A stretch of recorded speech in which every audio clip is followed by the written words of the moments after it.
জাতীয় নির্বাচন কখন হবে সে বিষয়ে সিদ্ধান্ত জানার জন্য রাজনৈতিক দল ও জনগণের মধ্যে বিপুল আগ্রহ রয়েছে।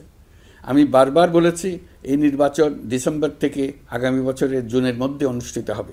এই সময়ের মধ্যে দেশের নির্বাচন উপযোগী পরিবেশ সৃষ্টির জন্য যা যা করার দরকার সরকার তাই করছে। এখানে মনে রাখা জরুরি, বাংলাদেশ স্বাধীনতার পর থেকে যতবার গভীর সংকটে নিমজ্জিত হয়েছে তার সবগুলোরই প্রধান কারণ ছিল ত্রুটিপূর্ণ নির্বাচন। ত্রুটিপূর্ণ নির্বাচন প্রক্রিয়ায় বারবার ক্ষমতা কক্ষিগত করার মধ্য দিয়ে একটি রাজনৈতিক দল বর্বর ফ্যাসিস্টে পরিণত হয়েছিল। এই ধরনের নির্বাচন যারা আয়োজন করে তারা জাতির কাছে অপরাধী হিসেবে চিহ্নিত হয়ে যায়। এমন নির্বাচনের মধ্য দিয়ে যে দল ক্ষমতায় আসে তারাও জনগণের কাছে ঘৃণিত হয়ে থাকে। এই সরকারের একটি বড় দায়িত্ব হলো একটি পরিচ্ছন্ন, উৎসবমুখর, শান্তিপূর্ণ, বিপুলভাবে অংশগ্রহণের পরিবেশে একটি নির্বাচন অনুষ্ঠান করা, এমন একটি নির্বাচন আয়োজন করা যাতে করে দেশ ভবিষ্যতে নতুন সংকটে না পড়ে। এই জন্য সবচেয়ে বেশি গুরুত্বপূর্ণ হলো প্রাতিষ্ঠানিক সংস্কার। যেই প্রতিষ্ঠানগুলো নির্বাচনের সঙ্গে সরাসরি জড়িত সেগুলোতে যদি সুশাসন নিশ্চিত করা না যায় তাহলে ছাত্র জনতার সকল আত্মত্যাগ বিফলে যাবে। সংস্কার, বিচার, নির্বাচন এই তিনটি ম্যান্ডেটের ভিত্তিতে আমরা দায়িত্ব গ্রহণ করেছিলাম। সেই বিবেচনায় আগামী রোজার ঈদের মধ্যে সংস্কার ও বিচারের বিষয়ে আমরা একটি গ্রহণযোগ্য জায়গায় পৌঁছতে পারব বলে বিশ্বাস করি। বিশেষ করে মানবতা বিরোধী অপরাধের বিচার, যা কিনা জুলাই গণ অভ্যুত্থানের শহীদদের প্রতি আমাদের সম্মিলিত দায়, সে বিষয়ে আমরা দৃশ্যমান অগ্রগতি দেখতে পারব। এতে আমাদের উপর আপনাদের অর্পিত ম্যান্ডেট ন্যূনতম হলেও বাস্তবায়ন করে যেতে পারব। সেই বিবেচনায় ও ইতিহাসে সবচেয়ে অবাধ, সুষ্ঠু, প্রতিদ্বন্দ্বিতামূলক ও গ্রহণযোগ্য নির্বাচন আয়োজনের জন্য সকল পক্ষের সঙ্গে আমরা আলোচনা করেছি।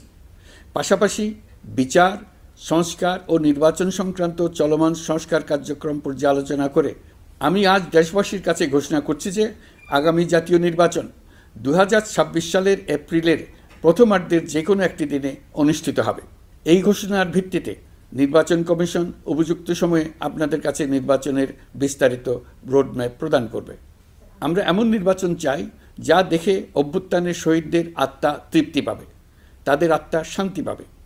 আমরা চাই আগামী নির্বাচনে সবচেয়ে বেশি ভোটার, সবচেয়ে বেশি প্রার্থী ও দল অংশ নেক। এটা সবচেয়ে অবাধ, সুষ্ঠু ও নিরপেক্ষ নির্বাচন হিসেবে জাতির কাছে স্মরণীয় হয়ে থাকুক। 1.5 যুগ পরে দেশে সত্যিকারের একটি জনপ্রতিনিধিত্বশীল সংসদ গঠিত হবে। বিপুল তরুণ গোষ্ঠী এবার জীবনে প্রথম ভোট দেওয়ার সুযোগ পাবে। এসব লক্ষ্যে প্রয়োজনীয় সকল পদক্ষেপ নেওয়ার জন্য আমরা জাতির কাছে অঙ্গীকারবদ্ধ। আমি দেশবাসীর প্রতি আহ্বান জানাই, আপনারা সকল রাজনৈতিক দল এবং আপনাদের এলাকার প্রার্থীদের কাছ থেকে সুনির্দিষ্ট অঙ্গীকার আদায় করে নেবেন যেন আগামী সংসদের প্রথম অধিবেশনেই যেসব সংস্কারের প্রশ্নে ঐকমত্য অর্জিত হয়েছে তা কোনো প্রকার কাটাছেঁড়া ছাড়াই যেন তারা অনুমোদন করেন। আপনারা ওয়াদা আদায় করে নেবেন যে তারা বাংলাদেশের স্বাধীনতা, সার্বভৌমত্ব, আঞ্চলিক অখণ্ডতা এবং জাতীয় মর্যাদার প্রশ্নে কখনো কোনো প্রকার আপোষ করবেন না এবং দেশের বাইরের কোনো শক্তির কাছে দেশের স্বার্থ বিকিয়ে দেবেন না। আপনারা তাদের কাছে সুনির্দিষ্ট প্রতিশ্রুতি আদায় করে নেবেন এই মর্মে যে তারা কখনোই কোনো অবস্থাতেই আপনাদের গণতান্ত্রিক অধিকার ও মানবিক মর্যাদার ক্ষুণ্ণ করবেন না। আপনারা তাদের কাছে অঙ্গীকার আদায় করে নেবেন যে তারা সম্পূর্ণ সততা ও স্বচ্ছতার সাথে দেশ পরিচালনা করবেন এবং সকল প্রকার দুর্নীতি, দলীয়করণ, টেন্ডারবাজি, সিন্ডিকেটবাজি, চাঁদাবাজি, সন্ত্রাসী কর্মকাণ্ড ইত্যাদি গণবিরোধী কাজ থেকে নিজেদেরকে সম্পূর্ণভাবে মুক্ত রাখবেন। আমি আপনাদের আবারও স্মরণ করিয়ে দিতে চাই যে এবারের নির্বাচন শুধু শান্তিপূর্ণ নির্বাচন করার বিষয় নয়, এটা ছাত্র জনতার অভ্যুত্থানের আকাঙ্ক্ষা নতুন বাংলাদেশ গড়ার নির্বাচন।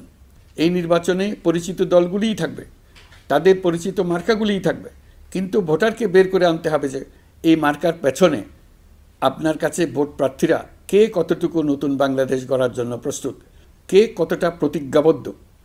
আমরা যারা এই নির্বাচনে ভোটার হব তারা অত্যন্ত সৌভাগ্যবান এবং সৌভাগ্যবতী। আমরা একটা অনন্য ঐতিহাসিক ভূমিকা পালনের সুযোগ ও দায়িত্ব পাচ্ছি। আমরা জাতির নতুন যাত্রাপথ তৈরি করে দেওয়ার দায়িত্ব পাচ্ছি। আমরা নতুন রাজনৈতিক সংস্কৃতি সৃষ্টির মহান সুযোগটা পাচ্ছি। আমাদের সুচিন্তিত ভোটের মাধ্যমেই নতুন বাংলাদেশ নির্মিত হবে। শহীদদের রক্তদান সার্থক হবে। আশা করি বিষয়টা নিয়ে চিন্তাভাবনা করেই সবাই ভোট কেন্দ্রে যাব এবং দৃঢ়প্রত্যয়ে ভোট দেব। এখন থেকে ভাবনা চিন্তা শুরু করুন, আলোচনা শুরু করুন। এখন থেকে আপনাদের ভোটের গুরুত্বটা বুঝে নিন। আপনার এবারের ভোটের গুরুত্ব ঐতিহাসিক মানদণ্ডে দেখা হবে।